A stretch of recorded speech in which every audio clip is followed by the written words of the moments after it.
car bien qu'il s'appliquât chaque fois à utiliser les quelques mots d'anglais qu'il connaissait, il finissait toujours par s'exciter, par se remettre à parler allemand, et invariablement, alors, il regardait sa montre pour me faire comprendre ce que j'avais à comprendre. Les chevaux aussi devenaient impatients, et ils reniflèrent à nouveau. Voyant cela, l'homme blêmi regarda tout autour de lui, l'air épouvanté, et soudain, saisissant les brides, conduisit les chevaux à quelques mètres de là. Je le suivis et lui demandai ce qui le poussait soudain à quitter l'endroit où nous nous étions d'abord arrêtés. Il se signa, me montra l'endroit en question, fit encore avancer sa voiture vers la route opposée et enfin, le doigt tendu vers une croix qui se trouvait là, me dit d'abord en allemand puis, dans son mauvais anglais, « C'est là qu'on a enterré celui qui s'est tué. » Je me souviens alors de la coutume ancienne qui voulait qu'on enterrât les suicidés à proximité des carrefours. « Ah oui, fis-je, un suicidé. Intéressant. » Mais il m'était toujours impossible de comprendre pourquoi les chevaux avaient été pris de frayeur. Tandis que nous parlions de la sorte, nous parvint de très loin un cri qui tenait à la fois du jappement et de l'aboiement. De très loin, certes, mais les chevaux se montraient maintenant véritablement affolés. Et Johann eut toutes les difficultés du monde à les apaiser. Il se retourna vers moi et me dit, la voix tremblante, « On croirait entendre un loup, et pourtant, il n'y a plus de loup ici. »« Ah non ?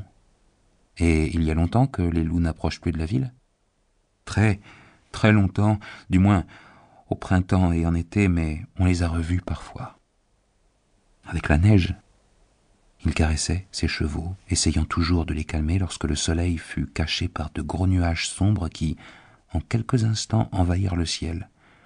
Presque en même temps, un vent froid souffla, ou plutôt, il y eut une seule bouffée de vent froid, qui ne devait être somme toute qu'un signe précurseur, car le soleil bientôt brilla à nouveau.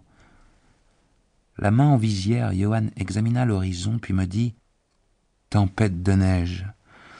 Nous l'aurons avant longtemps. » Une fois de plus, il regarda l'heure, puis, tenant plus fermement les rênes, car assurément la nervosité des chevaux pouvait lui faire redouter le pire, il remonta sur le siège, comme si le moment était venu de reprendre la route.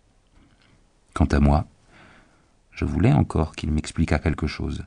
« Où mène donc cette petite route que vous refusez de prendre ?» lui demandai-je. « À quel endroit arrive-t-on » Il se signa, marmonna une prière entre les dents, puis se contenta de me répondre « Il est interdit d'y aller. »« Mais interdit d'aller où ?»« Mais au village. »« Ah, il y a un village là-bas ?»« Non, non, il y a des siècles que personne n'y vit plus. »« Pourquoi vous parliez d'un village ?»« Oui, il y en avait un.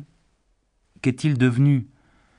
Là-dessus, il se lança dans une longue histoire où l'allemand se mêlait à l'anglais dans une langue si embrouillée que je le suivais difficilement, on s'en doute. Je crus comprendre cependant qu'autrefois, il y avait de cela des centaines et des centaines d'années, des hommes étaient morts dans ce village. Ils avaient été enterrés, puis on avait entendu des bruits sous la terre, et lorsqu'on avait ouvert leur tombe, ces hommes et ces femmes étaient apparus pleins de vie, un sang vermeil colorant leurs lèvres. Aussi, afin de sauver leur vie et surtout leurs âmes, ajouta Johann en se signant, les habitants s'enfuirent vers d'autres villages où les vivants vivaient et où les morts étaient morts et non pas quelque chose d'autre. Le cocher, évidemment, avait été sur le point de prononcer certains mots et, à la dernière seconde, il en avait été lui-même épouvanté.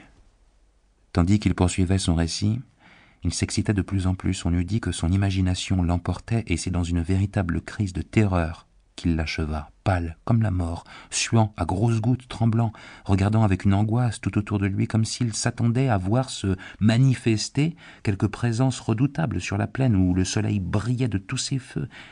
Finalement, il eut un cri déchirant, plein de désespoir. « Walpurgisnacht »